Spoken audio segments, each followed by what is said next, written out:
मन को डांटो, ये मन बहुत बेईमान है। जब किसी को शराब पहली बार पीते हुए देखो तो ऐसे कहता ऐसे, मन कहता नहीं, और वो पीता, और फिर एक दिन उस घर में थप्पड़ मार करके पैसे लेकर के फिर जाता है पीने। मन को पकड़ाना होता है, गंदी से गंदी बात पकड़ा दो, वो बहुत जोर से पकड़ता है। अच्छी से अच्छी बात पकड़ा दो, उसको एक समझ लो कि एक तरह से वो अंधा आदमी है पर है बहुत बलवान, उसको जो पकड़ में आए तो बहुत जोर से पकड़ता है। अब ये है कि आपने पकड़ा, और जो पकड़ लिया आप बिना फुसलाए उसे आप छुड़ा नहीं सकते, इतना वो जोर का है। अब इसने शरीर को पकड़ लिया, इसने भोगों को पकड़ लिया। देख लो बार बार हम शास्त्र की बातें सुना रहे, लेकिन वो छोड़ना नहीं चाहता। यदि कहीं वो नाम को पकड़ ले, बस आप समझ लो नामी भगवान भी चाहे तो नहीं छुड़ा सकते। अगर नाम को, ऐसे हैं भक्त जिन्होंने प्रभु से कहा कि आपको क्या चाहिए, लाला आपके नाम के बल से मैं आपको देने के लिए तैयार हूं, क्या चाहिए, जो चाहिए वो आप हमसे मांग लो। भगवान जो सर्वलोक महेश्वर दाता है, उनसे नाम जपक ने पूछ लिया कि तुम्हें क्या चाहिए, और देखो आशीर्वाद भी तो देते हैं रसिकजन। प्रिया प्रीतम को उन्हीं के नाम के बल से तो देते। एक बार केवल नाम पकड़ ले मन, फिर नामी भी चाहे तो छुड़वा नहीं सकता, ऐसी इसकी पकड़ है। जैसे इसने विषय को पकड़ लिया, लाख बार शास्त्र और गुरु समझा रहे फिर भी नहीं छोड़ रहा। अगर फुसलाए पा जाओ इसको और इसे नाम पकड़ा दो, दुलार से हठ से जैसे भी, एक बार ये पकड़ ले, जैसे थोड़ी देर में आपने पकड़वा दिया मन को। एक समय तो होगा जब ये बिल्कुल नाम नहीं जपता होगा। आज इसने थोड़ा तो पकड़ के राजी हो गया, और धीरे से अगर पूरा पकड़ा दो हर समय वाला नाम जप। अब जितना नाम जप करो, यदि आप छोड़ना भी चाहो तो मन नहीं छोड़ेगा।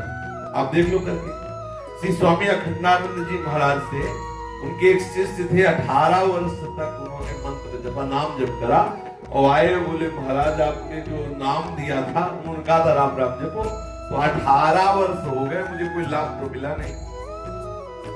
कोई दूसरा हो तो आप दीजिए, 18 वर्ष में मुझे कोई लाभ नहीं। स्वामी श्री अखंडानंद जी प्रकांड विद्वान और भगवत बोध महापुरुष थे, तो उन्होंने कहा कि अच्छा भैया एक बात करो, जो 18 वर्ष से नाम ने तुम्हें कोई लाभ नहीं दिया, 24 घंटे तुम्हें हमारी कसम है, तुम मुझे गुरु मानते हो, ऐसे नाम की याद भी ना आने पावे, 24 घंटे बाद हम तुम्हें दूसरा नाम दे देंगे।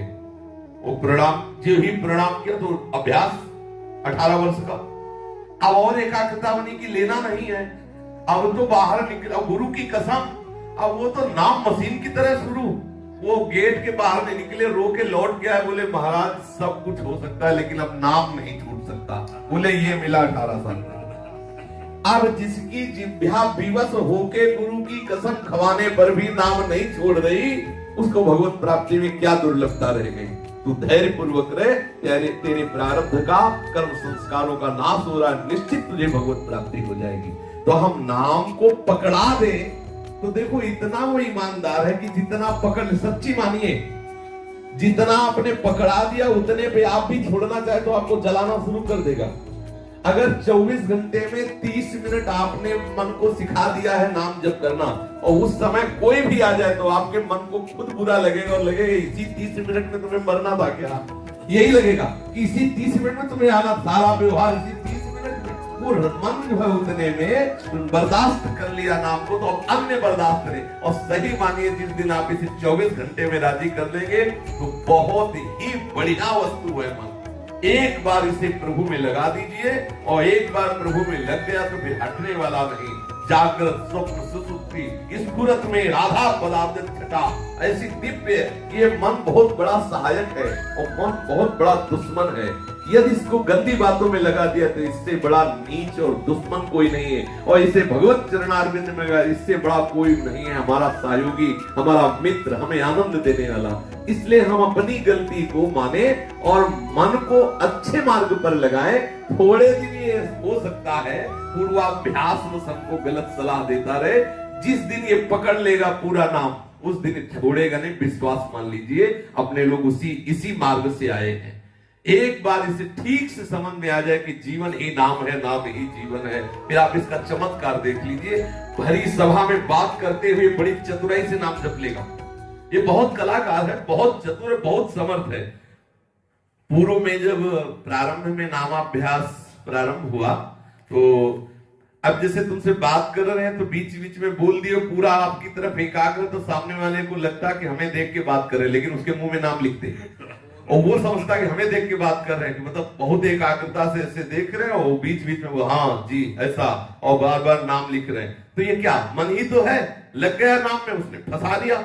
अब सामने वाला नहीं समझ पा रहा कि क्या चल रहा है और बीच बीच में बात भी हो रही, उसको देख भी रहे और नाम चल रहा है। अब हजारों से बात हो रही है, जैसे आप सभा में बैठे हैं लेकिन मन ने गंदा चिंतन करने का स्वभाव बना लिया तो हो रहा है ना, आप देख लो। ऐसे ही यदि भगवत चिंतन करने का स्वभाव बना लिया तो वैश्यालय में बैठ जाओ तो भी वो वही करेगा, क्योंकि उसका स्वभाव बन गया भजन करने का। और अगर गंदा स्वभाव बन गया है तो आप चाहे जहां बैठ जाओ, वो अपने ही ताना बाना बुनेगा। देख लीजिए ठाकुर के सामने, बिहारी जी राधा वल्लभ जी के सामने खड़े होकर के भी ये वही ताना बाना बुनता। बहुत चतुर है, बहुत चतुर है। अगर भजन में लग गया तो गंदी से गंदी जगह में भी भगवदाकार वृत्ति कर देगा, और अगर बुरी आदत में लग गया तो बड़े बड़े महामहिमा में धामों में भी बुरे आचरण करवा देगा। बड़ा विचित्र देवता है, इसे फुसला लो, इसे डांट के दुलार के जैसे बने इसको सतमार्ग में लगा दो। यही जीवन का हमारे सबसे बड़ा धर्म है, यही जीवन का सबसे बड़ा कर्तव्य है कि हम अपने मन को फुसलाए पा जाए। मन को संभाल लिया तो सबसे बड़ा गुरु कौन, जिसने मन को चेला बना लिया? नहीं, चाहे जितने चेला हो, रहते सब मन के चेले ही है। मन को जिसने चेला बना लिया वही गुरु, वही महात्मा। जिसने मन को अधीन कर लिया वही सबसे बड़ा बलवान। नहीं तो सब बलवानों को धूल दूषित कर देने वाला ये मन है, एक मिनट में न जाने कहां से कहां खड़ा कर देता है। इसलिए हट करके और दुलार करके दोनों भावों से मन को नाम में लगाइए। एक बार ये पकड़ लेगा तो कभी नहीं छोड़ेगा, इसका स्वभाव ऐसा है।